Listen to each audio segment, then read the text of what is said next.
Picture this. It's 8:55 a.m. and you're deep in focus. You're crushing that project that's been on your plate all week. Your fingers are flying across the keyboard, you're in the zone. Then your calendar pings, another meeting, just 1 hour. How bad could it be? By the time you walk out of that conference room, it's almost noon. You've been talked at for 60 minutes. You've answered 3 questions that could have been a quick email. You've sat through a 15-minute tangent about someone's weekend, and that focused work time, gone. Your momentum evaporated. Here's what I want you to know right now. That meeting didn't have to happen. According to recent research, the average office worker sits through about 23 hours of unnecessary meetings every single month. That's not a few extra meetings here and there. That's nearly a full work week every month that gets stolen from deep work, from creativity, from actually getting things done. And the kicker? Most of those meetings exist because someone didn't think hard enough to avoid them in the first place. Think about it. How many meetings have you been invited to this week where you asked yourself, why am I actually here? You didn't think to speak up. You didn't think to decline. You just accepted. And that's the pattern we're going to break today. In this video, we're going to talk about something radical. You have the power to say no. You have the power to protect your time. And more importantly, you have the power to stop contributing to a culture that treats meetings as the default solution to every single problem. By the end of these next 10 minutes, you're going to have a system. You're going to have confidence, and you're going to be ready to reclaim hours of your week that you didn't even know were being stolen from you. This isn't about being difficult. This isn't about isolating yourself. It's about being intentional. It's about respecting your time and your brain's ability to do meaningful work. So let's start with the most important question. Why do we even say yes in the first place? We say yes to meetings for all the wrong reasons. Let me run through them because I guarantee you'll recognize yourself in at least one of these. First, there's the fear of missing out. Someone sends you a calendar invite, and your brain immediately goes to the worst-case scenario. What if they make an important decision without me? What if I'm the only one who knows the answer to that one question? What if they think I'm not a team player? These fears are powerful. They're also almost always overblown. Then there's the guilt. You feel like you should go. The boss sent the invite, or it's a meeting with someone senior, so you click accept without even reading the description. You've been conditioned to believe that saying no is unprofessional. It's not. Third, there's the path of least resistance. Accepting a meeting requires zero thought. Declining requires you to make a decision. It requires you to potentially explain yourself. So we just say yes and worry about it later. And finally, here's the big one. We don't actually realize how much these meetings are costing us. Let's do the math. You're in the office 40 hours a week. You're in meetings on average about 15 to 20 of those hours. That means you have maybe 20 to 25 hours left for actual productive work. But here's the thing, that math doesn't account for context switching. It doesn't account for the fact that after a meeting, it takes your brain an average of 23 minutes to get back into deep focus. So when you string together multiple meetings, you're not just losing the meeting time, you're losing all of that recovery time too. Now imagine what you could do with those recovered hours. You could ship that feature you've been planning.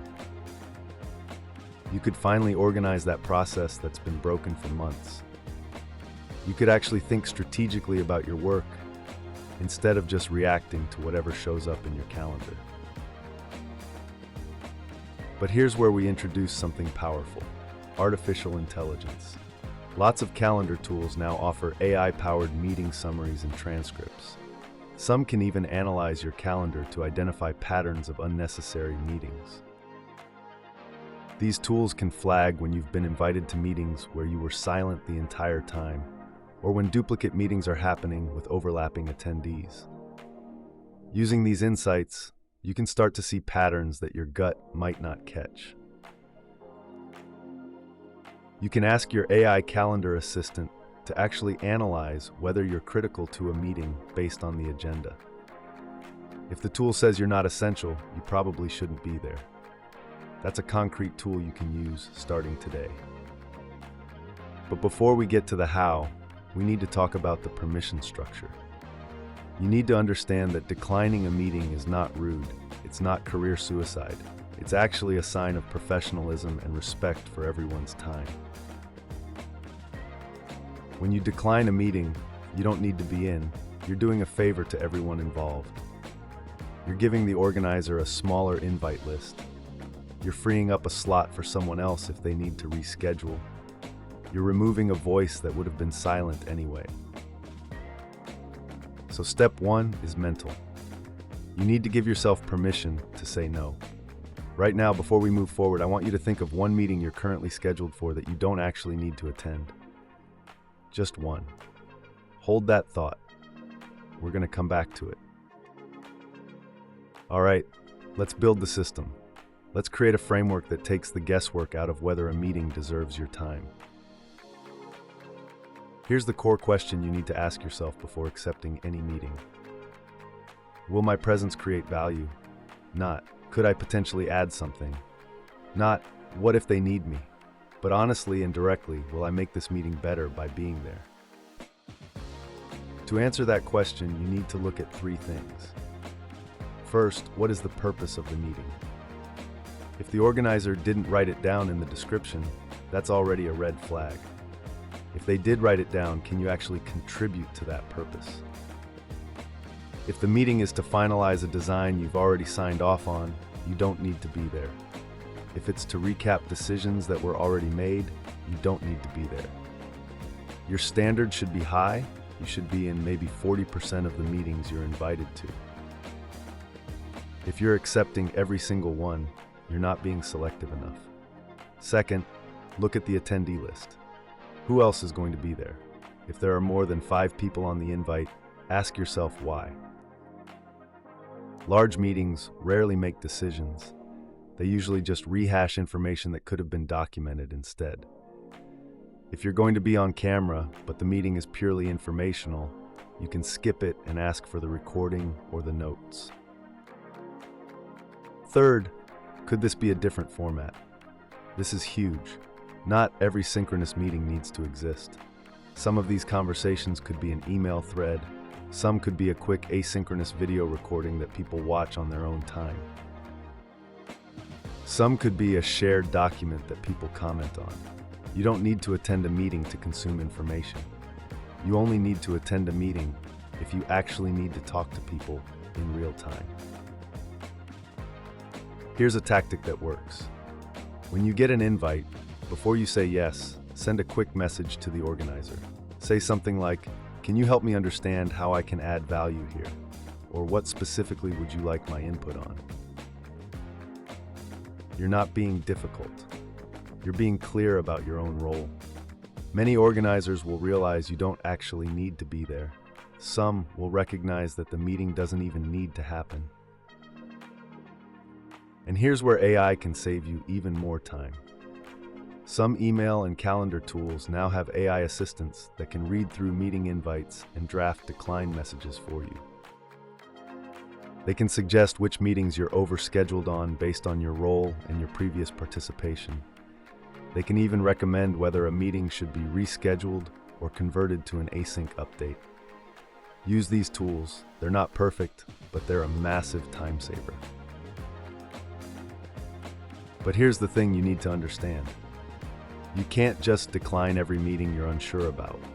You still need to be strategic. You need to build capital. So here's my recommendation. For the next 2 weeks, I want you to start declining 1 meeting per week. Just 1. Choose the ones where you're absolutely certain you don't add value. Once you get comfortable with that, bump it up to 2 per week. You'll build a habit. People will adjust their expectations, and after a month, you'll probably cut your meeting load by 30 to 40%. When you do decline, be gracious about it. Say something like, "I want to respect everyone's time. I don't think I'm essential for this one, but I'd appreciate a summary if decisions are made." That's professional, that's respectful, and it opens the door for the organizer to actually think about whether the meeting needed to happen at all. Now it's time to create your personal meeting system. This is how you make this stick. Step 1. Audit your calendar. Look back at the last 2 weeks. Go through every meeting. For each one, ask yourself that key question: did my presence create value? You're going to be shocked. You're going to see patterns. Maybe you're in a recurring meeting every Tuesday that hasn't been relevant in 6 months. Maybe you're getting invited to status updates for teams you don't work with. Maybe you're in meetings that could have been a 5-minute Slack message. Write these down. Step 2. Take action on the recurring meetings first. Those are your biggest opportunity. Send the organizer a message and ask to be removed from meetings where your presence isn't essential. Most organizers will be relieved. They'll have a smaller, more focused group, and you'll have hours back. Step 3. Create your personal decline criteria. Write it down. Keep it somewhere you can reference it. Your criteria might be something like this: I'll only attend synchronous meetings if I'm actively contributing to a decision, or if I'm receiving critical information that can't be shared asynchronously. Yours might be different. Make it specific to your role and your responsibilities. Step 4. When you're invited to a new meeting, use that criteria immediately. Don't default to yes. Default to asking questions. Is this synchronous? Does it require real-time conversation? Would an async update work instead? This mental pause is everything. It's the difference between protecting your time and letting your time be taken from you. And here's the practical reality. Leverage the tools available to you. If your company uses calendar management software, take advantage of any AI features. Some platforms can automatically detect which meetings you were silent in. Some can flag meetings with low attendance or high duration. Use that data. Let the algorithm help you see what you already suspect. But beyond the tools, here's what really matters. Starting tomorrow, you get to be intentional about your time. You get to push back on a broken system. And when you do, you're not just protecting yourself, you're actually helping your entire organization. When you decline unnecessary meetings, you're sending a signal that meetings should be intentional, should have clear purposes, and should respect people's time. Think about what you could do with an extra 10 hours a month. That's not a huge number, but it's significant. An extra 10 hours means you could finally tackle that project you've been putting off. It means you could actually think instead of just reacting. It means you could have time for creative work instead of just running through your to-do list. So here's what I want you to do. Today, before you close out, look at your calendar for tomorrow. Find one meeting that you're genuinely unsure about. Send the organizer a quick message and ask if they really need you there. That's it, just one. Take that action today and feel what it feels like to protect your own time. Then next week, do it again, and the week after that. By the end of a month, you're going to be shocked at how much time you've reclaimed. You're going to feel more focused, you're going to do better work, and you're going to realize that the permission you needed all along was permission from yourself. Your time is valuable, your focus is valuable, and your work deserves better than to be fragmented by meetings that someone didn't think hard enough to avoid. So decline the ones that do. Your future self will thank you.